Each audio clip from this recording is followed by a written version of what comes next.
Hello दोस्तों, आप सभी का स्वागत है ज्ञान स्टोरी चैनल में। हनुमान जी कलियुग के देवता क्यों हैं? दरअसल इसके पीछे जो मान्यता और कथाएं हैं उसके अनुसार त्रेतायुग के अंत के बाद श्री राम सहित सभी देव मनुष्य शरीर को त्याग कर वापस वैकुंठ चले गए। स्वर्गलोक जाने से पहले भगवान विष्णु के अवतार भगवान श्री राम ने हनुमान जी को कलयुग में धर्म की रक्षा का भार सौंपा था, इसलिए अमरता के वरदान के साथ हनुमान जी धरती पर ही रहे। इस कारण से हनुमान जी को कलियुग का देवता यानी कलयुग का जागृत देवता भी माना जाता है। हनुमान जी को चिरंजीवी होने का वरदान प्राप्त है, जिससे कि वे युगों युगों तक इस धरती की रक्षा कर सकें।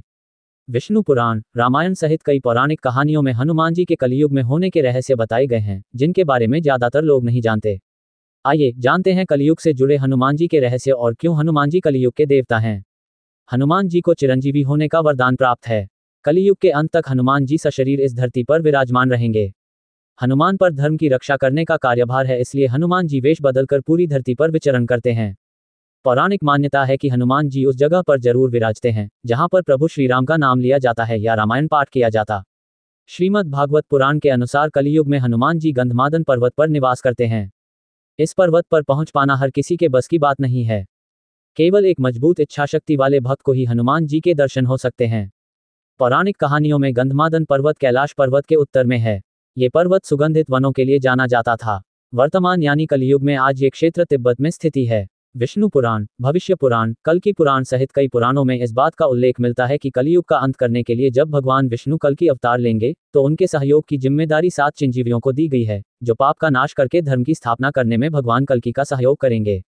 इन 7 चिरंजीवियों में हनुमान जी का नाम भी शामिल है। पौराणिक कहानियों के अनुसार जब कलियुग का अंत करके धर्म की स्थापना का चरण चल रहा होगा तो पूरी धरती पर अफरा तफरी का माहौल होगा। पापियों के संहार के बीच हनुमान जी अपने भक्तों की पुकार सुनेंगे और उनकी सहायता करेंगे। इसके अलावा भी हनुमान जी धर्म के मार्ग पर चल रहे मनुष्यों को संकट से निकालकर उनकी रक्षा करेंगे।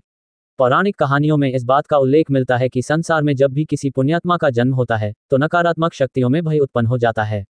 इसी भय के कारण बुरी शक्तियां पुण्यात्मा को हानि पहुंचाने में लग जाती हैं। इस स्थिति से निपटने के लिए जब भगवान विष्णु का कल की रूप में जन्म होगा तो हनुमान जी उनके चारों तरफ एक सुरक्षा कवच का निर्माण करेंगे। हनुमान जी का एक गुण था उनका संवाद कुशल होना। उनका संवाद कौशल असाधारण था। अशोक वाटिका में माता सीता से पहली मुलाकात पर उन्होंने अपने कुशल संवाद से माता को भरोसा दिलाया कि वह श्री राम के भेजे दूत हैं। उनका संवाद कौशल लंका नरेश के दरबार में रावण के समक्ष भी दिखा। संवाद कौशल से आपका आधा काम आसान हो सकता है। सफलता के लिए अच्छा संवाद होना बेहद जरूरी है। कल्कि पुराण सहित कई पुराणों में इस बात का उल्लेख मिलता है कि जब कलियुग में धर्म की स्थापना के लिए भगवान कल्कि का जन्म होगा तो चिरंजीवी हनुमान जी भगवान कल्कि की सहायता करेंगे।